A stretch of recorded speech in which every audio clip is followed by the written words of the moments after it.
Good morning, students. In last period, we have seen about the history of animal classification. Now, in this period, we studied about the benefits of animal classification. We will study about the benefits of animal classification. प्राण्यांच्या वर्गीकरणाचे कुठल्या प्रकारचे फायदे प्राण्यांच्या अभ्यासासाठी होऊ शकतात याच्याविषयी माहिती या ठिकाणी आपण पाहणार आहोत. We can find the benefits of animal classification for the study of animals, various animals in the nature. First of all, see this point. Study of animal becomes convenient by using the animal classification. कुठल्याही प्राण्यांचा अभ्यास करायचा असेल तर त्याच्या वर्गीकरणाचा फायदा त्यासाठी होऊ शकतो आणि सहजगत्या त्या प्राण्याचा अभ्यास आपण डिटेलमध्ये करू शकतो जर वर्गीकरण चांगल्या प्रकारे केलेलं असेल तर. त्यानंतर if we study the few animals from the group, then it is help to understand about the study of entire group.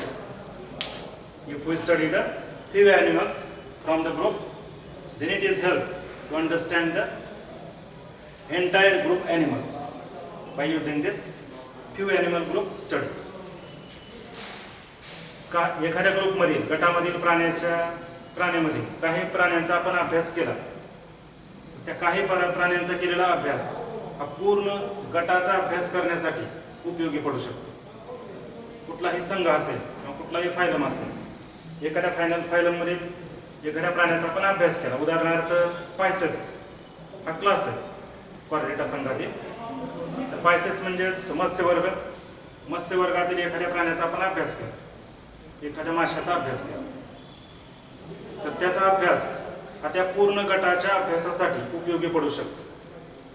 If we study the few animals from the group, it will help to understand about the entire animal group. पूर्ण गटाचा अभ्यास आपण त्याच्यातून समजून घेऊ शकतो. हा वर्गीकरणाचा फायदा. त्यानंतर तिसरा फायदा, it gives idea about the animal evolution. Animal classification gives idea about the animal evolution. प्राण्यांची उत्क्रांती कशी झाली ते समजून घ्यायचं असेल तर प्राण्यांच्या वर्गीकरणाचा फायदा आपल्याला होऊ शकतो. प्राण्यांचं वर्गीकरण व्यवस्थित केलं तर त्याचा उपयोग प्राण्यांची उत्क्रांती कशी झालेली आहे हे समजून घेण्यासाठी होऊ शकतो. चौथा त्याचा benefit, animal can be easily identified by using animal classification. Then we can easily identify that animal. तो प्राणी आपण सहजगत्या ओळखू शकतोय. त्याचं वर्गीकरण जर आपल्याला माहिती असेल तर तो कुठल्या गटातील आहे कुठल्या फायलमधील आहे कुठल्या क्लासमधील प्राणी आहे हे आपण चांगल्या प्रकारे ओळखू शकतो किंवा सहजगत्या ओळखू शकतो.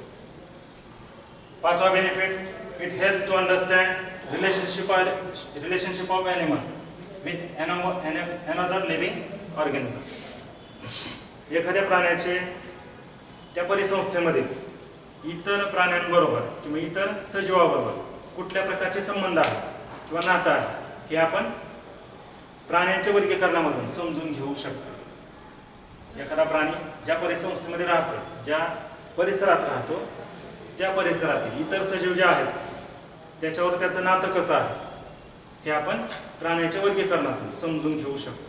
तर उदाहरणार्थ एखादा शाकाहारी प्राणी आहे, हरिण हा शाकाहारी प्राणी, त्या प्राण्याचं परिसंस्थेमधील स्थान कोणतं आहे किंवा त्याचं इतर सजीवाबरोबर कुठलं नातं आहे हे आपण प्राण्यांच्या वर्गीकरणातून समजून घेऊ शकतो. कारण हरिण हे इतर शाकवर्गीय वनस्पती असेल गवत असेल वनस्पती असतील याच्यावर अवलंबून असणारा प्राणी वनस्पतीला खाऊन स्वतःची गुजराण करतो.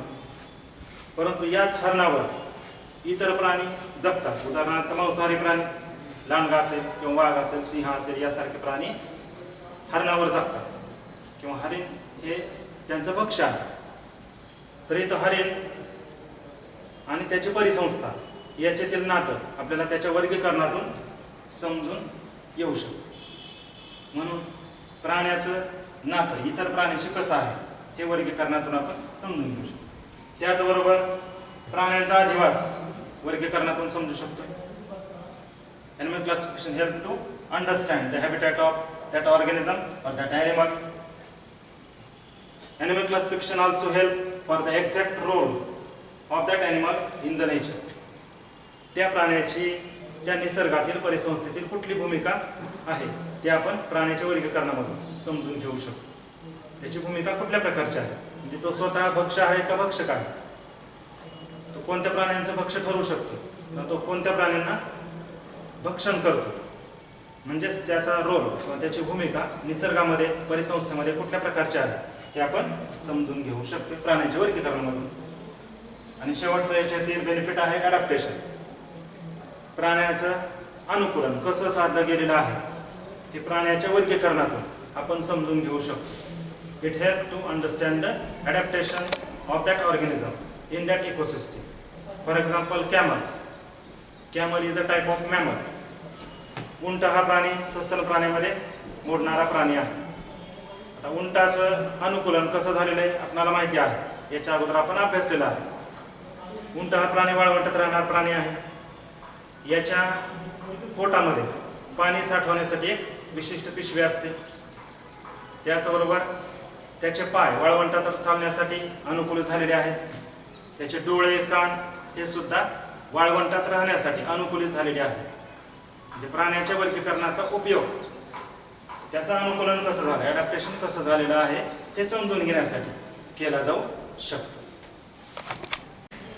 Now we will study about the traditional method of animal classification. Before that animal classification, we were studying the artificial method and natural system of classification. In this classification, the classification depending upon the presence or absence of notochord in that animal. एखाद्या प्राण्यामध्ये पृष्ठरज्जू आहे का नाही याच्यावरून प्राण्यांचे वर्गीकरण मुख्यतः दोन भागामध्ये केलेलं आहे. Depending upon presence or absence of notochord, animals we are classified into two main group, that is non chordates and chordates. असमपृष्ठरज्जू प्राणी आणि समपृष्ठरज्जू प्राणी या दोन गटामध्ये प्राण्यांचं वर्गीकरण त्याच्यामध्ये पृष्ठरज्जू आहे का नाही याच्यावरून केलं गेलेलं आहे. आता याच्यातील असमपृष्ठरज्जू प्राणी याची काही वैशिष्ट्ये आपण पाहणार आहोत. Characteristics of non chordates. असमपृष्ठरज्जू प्राणी याची काही वैशिष्ट्ये किंवा गुणधर्म. The animals belong to non chordates that doesn't have rod-like structure, that is notochord, which support that animals. प्राण्याच्या शरीराला सपोर्ट करण्यासाठी आधार देण्यासाठी आवश्यक असणारा पृष्ठरज्जू ज्या प्राण्यामध्ये नसतो त्यालाच आपण असमपृष्ठरज्जू प्राणी असं संबोधतो. त्याच्या नावातच त्याचं वैशिष्ट्य लपलेलं आहे. Body is not supported by रॉड-like structure, that is notochord. That animals are non-chordate animal. Then that animals does not have pharyngeal gill slits for the respiration. या प्राण्यांना ग्रसनीस कल्लाबिद्रे नसतात. जर आपण मासे पाहिले तर माशांना कल्ले दिसतात. आपले कांचिता आहेत त्या ठिकाणी त्यांना कल्ले असतात. कल्ल्यांचा उपयोग काय, तर पाणी मुखातून घेणे आणि कल्ल्यातून सोडून देणे. पाण्यात विरघळलेला जो ऑक्सिजन असेल तो कल्ल्यामधील ज्या पेशी असतील तो ॲब्सॉर्ब करते. म्हणजेच कल्ल्यामार्फत माशांचं श्वसन प्रक्रिया चालते. या प्रकारचे कल्ले या नॉन कॉर्डेट्समध्ये दिसत नाही. pharyngeal gill slits are absent in that animals. Then nerve cord if present, it is on ventral side. जर nerve cord असेल, nerve cord म्हणजेच चेतारज्जू. पृष्ठरज्जू मानवामध्ये जसं की पाठीचा कणा, त्याच्या आतमध्ये स्पायनल कॉर्ड किंवा मज्जारज्जू हे दोन भाग आहेत. पृष्ठरज्जू हा स्केलेटल पार्ट आहे, नर्व कॉर्डच्या संरक्षणासाठी. और notochord separate the nervous tissues from another tissues of the body or another organs of the body. nerve cord is a part of nervous system. If it is present in non-chordates, it is present on ventral side of the body. Ventral side म्हणजे समोरची बाजू, पोटाची बाजू, ventral side. पाठीची बाजू त्याला म्हणतो आपण dorsal side. डोक्याकडली बाजू त्याला आपण म्हणतो anterior side. पायाकडली बाजू posterior side. अशा चार साइड्स आहेत. सजीवाच्या शरीराच्या चार बाजू आपण गृहीत धरतोय. पाठीची बाजू डॉर्सल साइड, पोटाकडली बाजू व्हेंट्रल साइड, डोक्याची उंच बाजू anterior portion of the body आणि पायाकडली बाजू posterior side of the body. या चार बाजू लक्षात ठेवा. पोटाकडली व्हेंट्रल, पाठीकडली डॉर्सल, डोक्याकडली अँटेरियर, पायाकडली पोस्टेरियर, अशा चार बाजू. तर या प्राण्यांमध्ये असमपृष्ठरज्जू प्राण्यामध्ये जर नर्व कॉर्ड असेल तर तो व्हेंट्रल साइडला असतो, म्हणजेच पोटाकडल्या बाजूला. उदर बाजू, उदर, पोट म्हणजेच उदर आणि पाठ म्हणजेच अधर. तर उदर पृष्ठावर नर्व कॉर्ड किंवा चेतारज्जू दिसून येतो. मानवामध्ये आपल्याला जो स्पायनल कॉर्ड आहे किंवा वर्टिब्रल कॉलम कुठं आहे तर तो पाठीकडल्या बाजूला.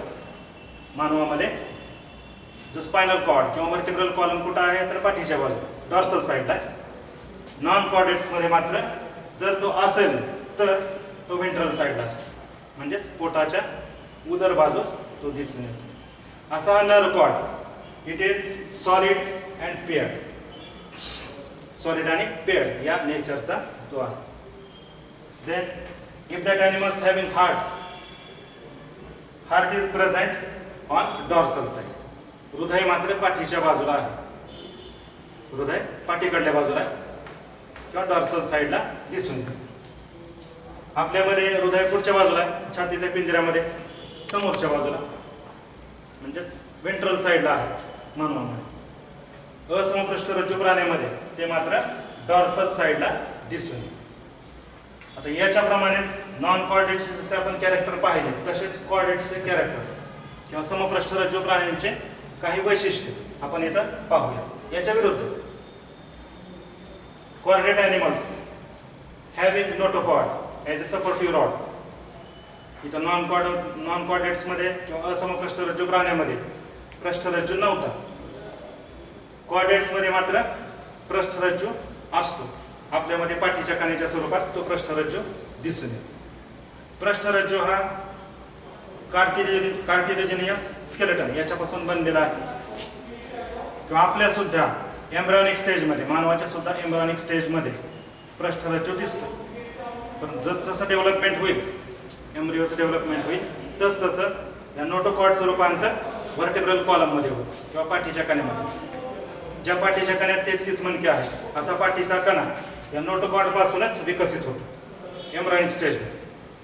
किंवा काही अडल्ट कॉर्डेट्समध्ये सुद्धा नोटोकॉर्ड आढळतो. पण मॅमल्समध्ये मात्र सहसा वर्टिब्रल कॉलम आणि त्याच्यामध्ये स्पायनल कॉर्ड ही रचना आपल्याला दिसून येते. Chordates having notochord, chordates having pharyngeal gills और लंग्स फॉर द रेस्पिरेशन. जे समपृष्ठरज्जू प्राणी असतील त्यांच्यामध्ये ग्रसनीस कल्लाविद्रे किंवा फुफ्फुसे श्वसनासाठी असतात. माशामध्ये कल्ले असतात, मानवामध्ये फुफ्फुस असते. किंवा इतर जे प्राणी आहेत, सरपटणारे प्राणी असतील किंवा पक्षी असतील यांच्यामध्ये सुद्धा फुफ्फुसे आढळतात. Lungs for the respiration, while some chordates having pharyngeal gills for their respiration. Then nerve cord or spinal cord is present in the cortex. Heart is present on the ventral side. Chordateच्या बाबतीत, इथं non कॉर्डेटच्या बाबतीत heart is present on the dorsal side, while in chordates heart is present on the ventral side. While nerve cord is present on the ventral side in non chordates, while nerve cord is present on dorsal side in chordates. समपृष्ठरज्जू प्राण्यामध्ये nerve cord किंवा spinal cord हा पाठीच्या बाजूला आढळतो किंवा dorsal साइडला. हृदय हे पोटाकडील बाजूला किंवा व्हेंट्रल साइडला आढळतो कॉर्डेटच्या. तर या प्रकारे नॉन कॉर्डेट्स आणि कॉर्डेट्स याच्यामधील फरक 2 किंवा 3 मार्कासाठी विचारला जातो बोर्डाच्या परीक्षेमध्ये. नॉन कॉर्डेट्स आणि कॉर्डेट्स याच्यामधील फरक 2 ते 3 मार्कास विचारला जातो. याच्यात काय काय लक्षात ठेवायचं आहे, तर नोटोकॉर्ड आहे का नाही, त्याचबरोबर फॅरेंजियल स्टेट्स आहेत का नाही, लंग्स आहेत का नाही, तसेच नर्व कॉर्ड असेल तर तो कुठल्या बाजूला असेल, डॉर्सल साईडला आहे का वेंट्रल साईडला आहे, ते लक्षात ठेवायचं. त्याचबरोबर हार्ट असेल, हार्ट असतेच, हार्ट कोणत्या साईडला आहे, डॉर्सल का वेंट्रल साईडला, हे सुद्धा लक्षात ठेवायचं. याच्या अनुषंगाने आपण कॉर्डेट आणि नॉन कॉर्डेट्स याच्यातील फरक सुस्पष्ट करू शकतोय 2 ते 3 मार्कासाठी. ठीक आहे.